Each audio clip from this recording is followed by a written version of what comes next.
Centre की science class में आप सबका वेलकम है। आज हम पढ़ने वाले हैं लेसन 6 जैव प्रक्रम। जैव प्रक्रम होता क्या है? वे सभी प्रक्रम जो संयुक्त रूप से जीव के अनुरक्षण अर्थात उसकी देखभाल का कार्य करते हैं जैव प्रक्रम कहलाता है। इसके अंतर्गत पोषण, श्वसन, वहन और उत्सर्जन इत्यादि आते हैं।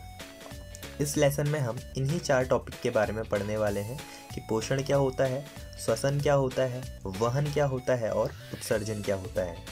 तो चलिए सबसे पहले हम बात करते हैं पोषण की। भोजन को ग्रहण करना और पचे हुए भोजन का अवशोषण कर शरीर द्वारा अनुरक्षण के लिए उसका उपयोग करना पोषण कहलाता है।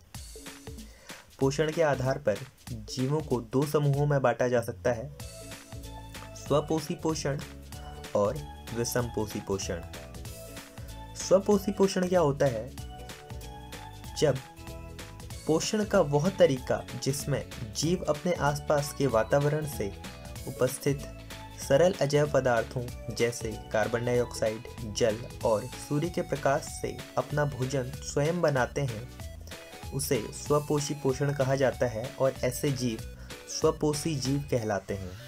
एग्जाम्पल पे हरे पेड़ पौधे और कुछ जीवाणु जो प्रकाश संश्लेषण कर सकते हैं। फिर हम बात करते हैं विषम पोषण की। पोषण का वह तरीका जिसमें जीव अपना भोजन स्वयं नहीं बना सकते बल्कि अपने भोजन के लिए अन्य जीवों पर निर्भर रहते हैं विषमपोषी पोषण कहलाता है और ऐसे जीवों को विषमपोषी जीव कहते हैं। एग्जाम्पल के लिए सभी जीव और मानव इत्यादि। जो स्वपोषी होते हैं उनके जीवन चक्र में प्रकाश संश्लेषण एक अनिवार्य क्रिया होती है। तो चलिए जानते हैं प्रकाश संश्लेषण क्या होता है। यह वह प्रक्रम है जिसमें स्वपोषी बाहर से लिए पदार्थों जैसे कार्बन डाइऑक्साइड तथा जल को ऊर्जा के रूप में संचित कर सूर्य के प्रकाश तथा क्लोरोफिल की उपस्थिति में कार्बोहाइड्रेट अर्थात ग्लूकोज में परिवर्तित कर देते हैं, जिसका समीकरण नीचे दिया गया है। ये बहुत इंपॉर्टेंट समीकरण है जो एग्जाम्स में अक्सर पूछा जाता है।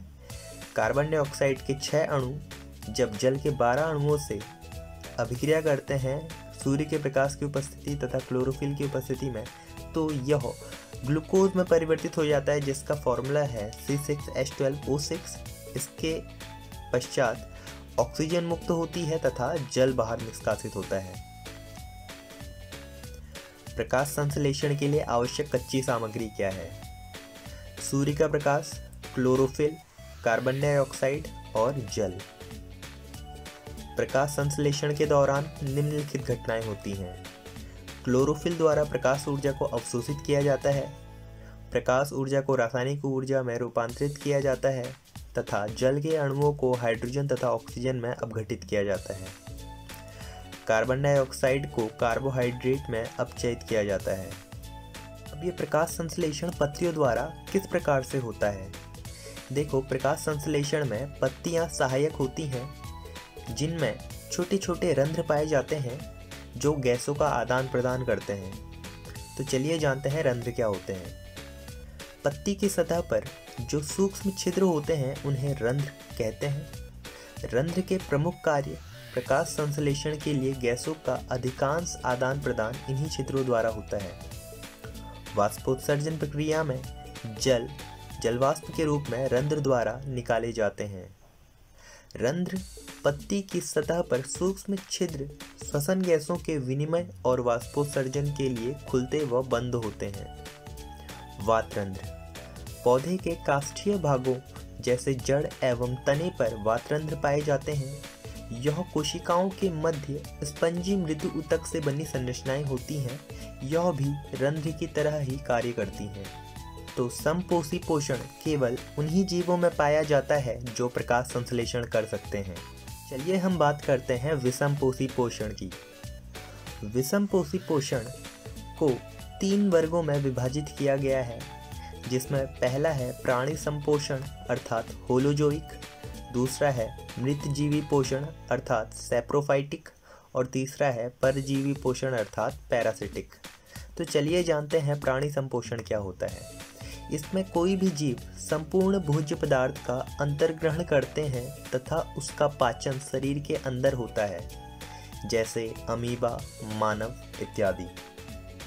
ये भोजन को पूर्ण रूप से ग्रहण करते हैं।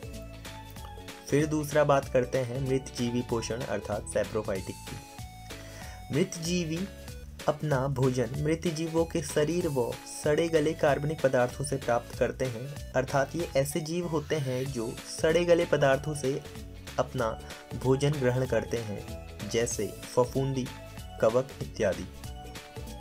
तीसरा बात करते हैं परजीवी पोषण अर्थात पैरासिटिक। परजीवी वे होते हैं जो अन्य जीवों के शरीर के अंदर या बाहर रहकर उनको बिना मारे उनसे अपना पोषण प्राप्त करते हैं, जैसे अमरबेल, जू, फीताकृमि इत्यादि। आगे हम जानते हैं अमीबा में पोषण किस प्रकार से होता है। तो अमीबा प्राणी संपोषण करता है, अर्थात यह अपने भोज्य पदार्थ को पूर्ण रूप से ग्रहण करता है। तो चलिए जानते हैं अमीबा में पोषण। देखो, अमीबा सबसे पहले क्या करता है, भोजन को अपने पादाब, जिनको कूटपाद भी बोलते हैं, की सहायता से भोजन को घेर लेता है। उसके पश्चात भोजन खाद्य रिक्तिका में प्रवेश करती है और खाद्य रिक्तिका में जटिल पदार्थ का विघटन होता है और वह सरल पदार्थों में परिवर्तित हो जाता है और बचा हुआ अपच कोशिका की सतह की ओर गति करता है और यह अपच बाद में शरीर से बाहर निष्कासित कर दिया जाता है। अमीबा एक कोशिकीय जीव है, इसलिए इनका शारीरिक संगठन बहुत सरल होता है।